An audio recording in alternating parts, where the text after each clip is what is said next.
नमस्कार फ्रेंड्स। आज हम आपको एक जानकारी देने जा रहे हैं जो बहुत आवश्यक है कि इस 69,000 शिक्षक भर्ती में डाटा एंट्री कैसे करें।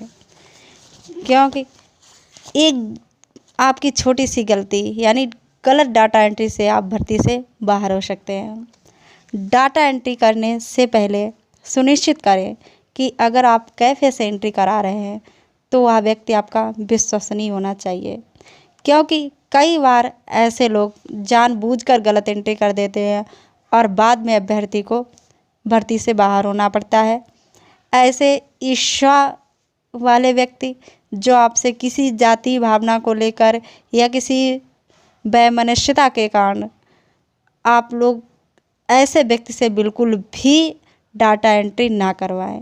ऐसे लोगों से सावधान रहें, क्योंकि सावधानी से डाटा एंट्री कराएं जिससे आप आसानी से इस भर्ती में आपको कोई प्रॉब्लम ना हो।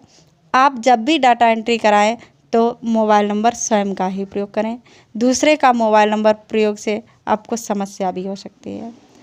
अगर आपका डाटा एंट्री थोड़ा भी गलत होता है तो आप काउंसलिंग से वंचित हो सकते हैं, क्योंकि शिक्षक भर्ती में संशोधन का कोई विकल्प नहीं है।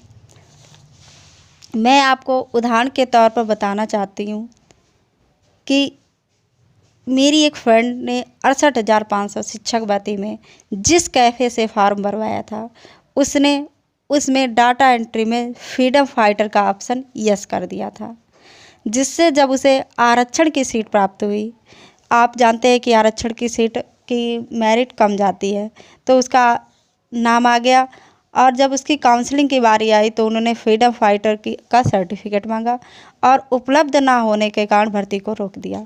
वहीं पर उसके रोक दिया और कहा कि आप या तो शपथ पत्र प्रस्तुत कीजिएगा या आप किसी और प्रक्रिया, लेकिन अभी हम आपका नहीं कर सकते हैं। वह कुछ भी नहीं कर सकती थी क्योंकि संशोधन का कोई ऑप्शन नहीं था और उसके लिए उसे 6 महीने का इंतज़ार करना पड़ा, क्योंकि उसने कोर्ट केस किया था। यदि आपने एक बार संपूर्ण फॉर्म भर दिया है तो संशोधन का कोई विकल्प नहीं है। और जब आप किसी भी व्यक्ति से डाटा एंट्री करा रहे हो तो आप उसको ये नहीं कि आप लॉकडाउन की समस्या की वजह से आप फार्म देकर और चले आए। आप स्वयं बैठकर पूरी डाटा एंट्री कीजिए और तुरंत वहाँ पर फार्म देखिए, एक एक शब्द अपने आप से देखिए कि क्या आपकी फीडिंग हो रही है और विश्वसनीय व्यक्ति से ही डाटा फीडिंग कराएं। क्योंकि जब मेरी फ्रेंड की इस प्रकार भर्ती में विलम्ब हुआ तो उसके समझ में नहीं आ रहा था कि वो क्या करे, और हमें भी ये जानकारी मिली तो बहुत बुरा लगा, क्योंकि किसी एक छोटी सी गलती व्यक्ति अगर भर्ती से बाहर हो रहा है तो एक समस्या खड़ी हो जाती है और खुद को भी लगता है कि मेहनत की और एक गलती की वजह से हम भर्ती से बाहर हो रहे हैं। तो इसीलिए मुझे ये वीडियो बनाना पड़ा, क्योंकि आप ऐसी गलती ना करें। आप वीडियो को लाइक और सब्सक्राइब ज़रूर करें। धन्यवाद।